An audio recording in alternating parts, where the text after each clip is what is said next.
मथुरा वासियों को पता चला वो गोविंद आ गए हैं, श्री बांके बिहारी का आगमन हो गया है। अक्रूर जी ने वही गोविंद को छोड़ दिया है। मथुरा के नर नारियों ने अपनी अपनी अटारी से पुष्प वृष्टि करते हुए गोविंद का स्वागत किया है, क्योंकि सब कहते हैं प्रभु आ गए हैं, अब हमारे जीवन का जो दुख है, जो क्लेश है, अब वो रहने वाला नहीं है। सब जय जयकार करने लगे, बोले बांके बिहारी लाल की जय। भगवान आगे गए, मार्ग में चले जा रहे हैं। सर्वप्रथम एक तट पे पहुंचे हैं जहां बड़े सुंदर सुंदर वस्त्र दिख रहे हैं। एक धोबी विराजा हुआ है। बहुत भाव से, बहुत ध्यान से सुनिएगा। थोड़ा सा आपका ध्यान भंग होगा ना, पूरा का पूरा रस इधर उधर हो जाएगा। हाँ, कोई और विशेष बात हो तो फिर अलग बात है।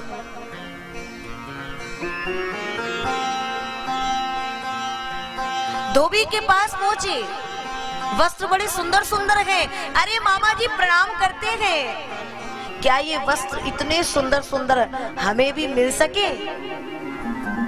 अब धोबी ने जैसे ही देखा, गैया चराने वाले, गांव में रहने वाले, केवल काली कमली धारण करने वाले,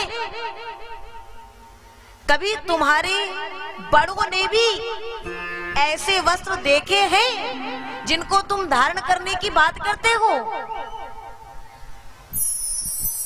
ग्वाल वालों ने देखा, छोटे छोटे सखा कहते हैं, ए कृष्ण, ये मामा जी के भाव तो बड़े सातवें आसमान पे दिखे, जरा दिखा दे भाई पूतना वाले हाथ। कृष्ण ने देखा, दिखा दो, हाँ हाँ बिल्कुल। अरे भगवान को कितना समय लगता है, जो सावों को गदा कर दे और जरा जरा से गधों को शहंशाह कर दे, गिराने और उठाने में जिसे पलमात्र लगता है, वो है ये बांके बिहारी।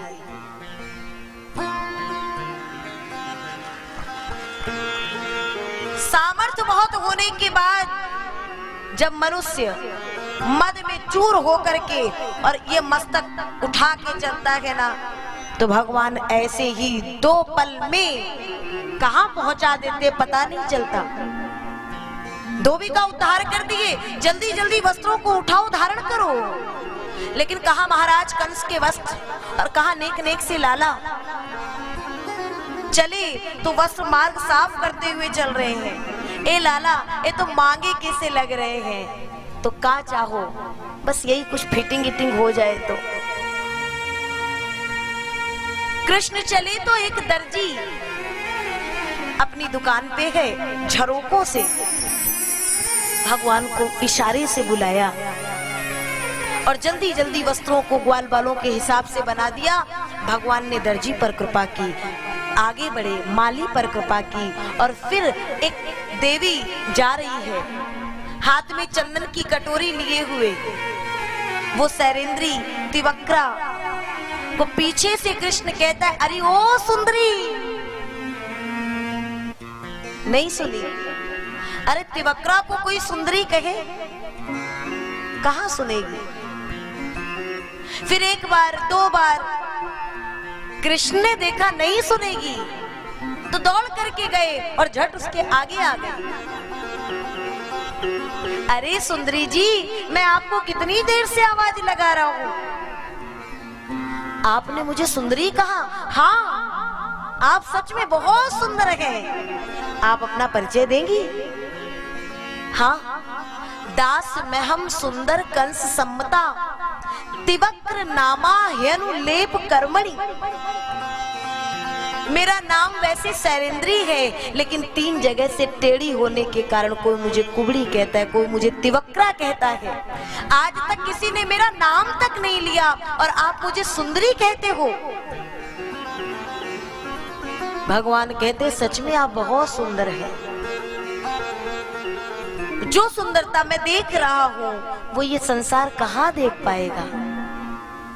हम लोग भगवान के मंदिर में जाते हैं, हमने बहुतों को देखा है, ऐसा सुंदर, ऐसा बढ़िया ये नाटक रचते हैं ना, ऐसा लगता है भगवान कुछ जानते ही नहीं है। दुनिया में तो हम बहुतों को बावला बनाते हैं और भगवान को भी बावला बनाने लगे, जो हमारे इस जन्म से नहीं, जब से सृष्टि में हम आए हैं तब से हमारी रग रग से वाकिफ है। उस परमात्मा के सामने हम बंठन के प्रस्तुत हो ना गोविंद। कभी भूल से भी अगर ऐसी कोई बात हो गई हो तो क्षमा करना। तुम्हें तो सब पता है कि कितनी कहाँ सच्चाई है, कितना कहाँ झूठ है, कपट है, तुम्हें सब पता है। भगवान ने कहा सुनो ना देवी, ये जो चंदन का लेपन आप करने जा रही हैं, जिन्हें भी करने जा रही हैं, क्या आज वो लेप आप हमें करेंगी? हाँ हाँ क्यों नहीं, मानो आज तिवक्रा को लगा हो। अरे उन्हें तो बहुत चंदन लगाया, मिला क्या? एक बार इन्हें चंदन लगा दूं, शायद भगवत कृपा हो जाए। तिवक्रा ने चंदन लिया है, प्रभु के माथे पर लगाया है। भगवान तो कभी किसी का उधार रखते ही नहीं है ना, तो इनका कैसे रखते? 3 उंगलियों को निकाले, ठोड़ी पर रखे गए और जोर का झटका मारा तो सच में वो विश्व सुंदरी बन गई।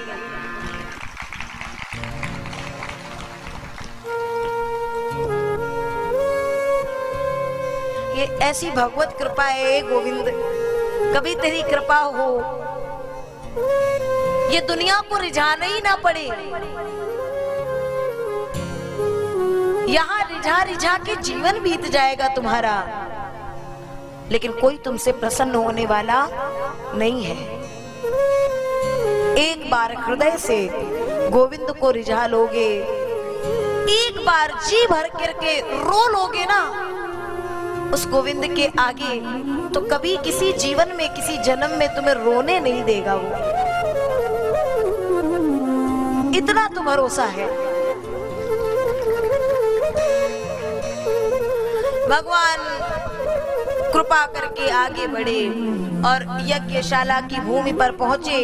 कुबलिया पेड़ नाम के हाथी का उद्धार किए, फिर अंदर गए। वो धनुष रखा हुआ है जो शिव ने कंस को दिया था। भगवान पहुंचते गए और जाकर के जितने समय में पलकें झपकती हैं उतने ही समय में मेरा गोविंद गया और वो धनुष को उठाया है, प्रत्यंचा चढ़ा करके बीचों बीच से खंडन कर दिया है।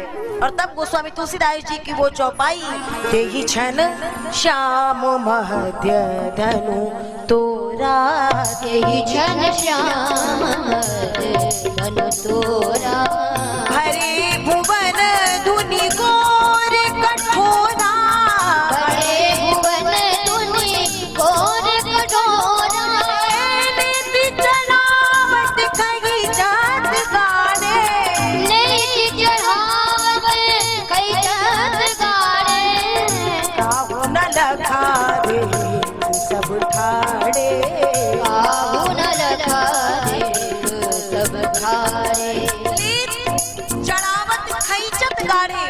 कोई देख ही नहीं पाया कि भगवान ने कैसे और कब धनुष का खंडन कर दिया।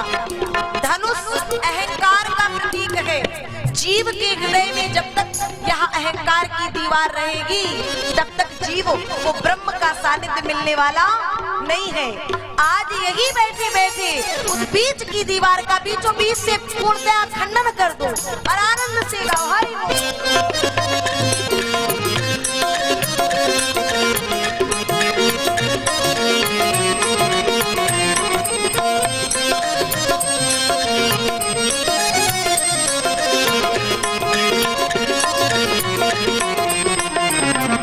प्रभु तो चाप खंड में गिरारे, प्रभु तो चाप खंड में गिरारे, प्रभु तो चाप खंड में गिरारे, खंड में गिरारे, देखी लोग सब भय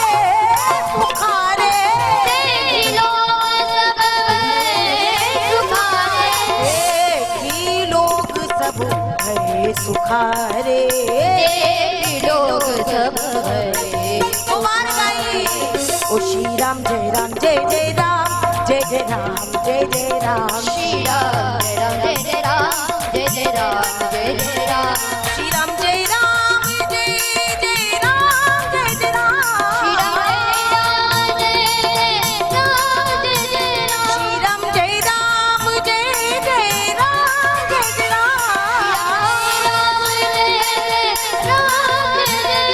राम जय राम जय जय राम जय जय राम राम जय राम जय जय राम जय जय राम राम जय जय राम जय जय राम जय जय राम राम जय जय राम जय जय राम जय जय राम। बोलिए भक्तवत्सल भगवान की। भगवान ने बीच की दीवार का बीचों बीच से खंडन करके डाल दिया। प्रभु दो चाप खंड मही डारे और देख लोग सब भय सुखारे। कंस को पता चला ना। अब तो महाराज सोचो जरा, शिव ने धनुष को देते हुए कहा था जो खंडन करेगा वही तुम्हारा प्राणांत भी करेगा। वो आ गया सुनकर के। अब कंस की स्थिति क्या हुई होगी। कंस ने मल्ल युद्ध की भूमि पर अपने आसन को इतना ऊंचा करवा लिया, क्योंकि वो जरा सा नेक सा बालक है। वो इतनी ऊंचाई में कहां पहुंच पाएगा। इसलिए बड़ी ऊंचाई में अगर कुछ गड़बड़ हुई भी तो हम वहीं से निकल लेंगे। हम भी, यह जीव भी बड़ी ऊंचाई में अपना आसन लगाता है कि ये काल ना आ पाए। लेकिन राजा हुए अनेक, यहाँ पर रावण रहे न राम रहे, और जो आए थे गए यहाँ से केवल उनके नाम रहे। कौरव पांडव नगी जगत में ना ही श्री घनश्याम रहे। जो आए थे गए यहाँ से केवल उनके नाम रहे। भगवान पहुंचे गए, लोगों ने देखा। जिस भाव से जो देख रहा है, झाकी रही भावना जैसी प्रभु मूरत देखी तिन तैसी। आओ कृष्ण, इस भूमि पर तुम्हारा स्वागत है। बहुत नाम सुना है तुम्हारा। चारूण और मुष्टिक स्वागत कर रहे हैं। किसमें मामा जी कहा नाम सुना है। अरे तुम्हारा बल, तुम्हारी शक्ति। मामा जी हम तो ये गैया चरावे वाले हैं, हम में कौन सा बल, कौन सी शक्ति। क्यों कृष्ण, बल नहीं है, शक्ति नहीं है। हमने न जाने कितने राक्षस भेजे और तुमने सबको मृत्यु के घाट उतार दिया। तो तुम में शक्ति नहीं है, बल नहीं है, तो कैसे ऐसा हुआ। कृष्ण कहते हैं मामा, ये जितने तुमने भेजे थे ना, ये सब मरे मराए आए थे। ये जितने आए थे सब मरे मराए आए थे, हमने किसी को नहीं मारा। तो गए कहां, लौट के क्यों नहीं आए। क्योंकि हमने जब वो मरे मराए आए तो हमने तो उन्हें यमुना जी में प्रवाहित करके उन्हें भवपार कर दिया। उनकी पूर्ण क्रिया हुई नहीं थी ना, इसलिए हमने वहां पहुंचने पर उनकी पूर्ण क्रिया कर दी। चारूण और मुष्टिक कहते कृष्ण और बलराम, अरे चुप करो, कुछ भी हो, लेकिन आज तो हम देखेंगे कि तुम्हारी माँ के दुग्ध में कितनी शक्ति है, कितना सामर्थ्य है। अभी अभी कृष्ण माँ को छोड़ के आ रहा है। अब इस बात को सुनकर के कैसे रुक जाता। मामा मैं मीठी बात करूं तो इतना जहर उगलता जाता है, और मामा मैं सीधी बात करूं तो उल्टा बकता जाता है। और इतना कह करके एक ने चारूर को और एक ने मुष्टिक को पकड़ा। 6 बार आकाश में घुमाते हुए मानो वायु तत्व आकाश तत्व को आज भगवान पवित्र करना चाह रहे हो। और 7वीं बार धड़ाम से पृथ्वी पर फेंका ना, 2 पल में चारूर और मुष्टिक का संहार कर दिया। छलांग लगा करके पहुंच गए जहां कंस है। इतनी ऊंचाई पे सिंहासन था, सोच रहा था भाग जाऊंगा, लेकिन ये क्या, जितनी देर में पलक झपकती उतनी देर में कृष्ण उसके समक्ष। चारूर मुष्टिक कहां मर गए सबके सब। कन्हैया कहते मामा बस करो, कोई नहीं आएगा, वो सब वहीं पहुंच गए जहां तुम अब कुछ पलों बाद पहुंच जाओगे। और इतना कह करके कृष्ण ने कंस के केसों को बड़ी जोर से पकड़ा है और सिंहासन से धड़ाम से गिराया। आज कंस कहता है कृष्ण छोड़। भगवान कहते क्यों मामा जी, पीड़ा हो रही है क्या? इतनी जोर से तूने केसों को पकड़ रखा है, पीड़ा नहीं होगी? याद करो वो दिन जब देवकी मैया के केसों को ऐसे ही पकड़ करके रथ से गिराया था। उस समय माँ भी कह रही थी भैया छोड़ दो, छोड़ दो। किसी ने सच ही कहा है, जाके पग नहीं फटी बिवाई, सो का जाने पीर पराई।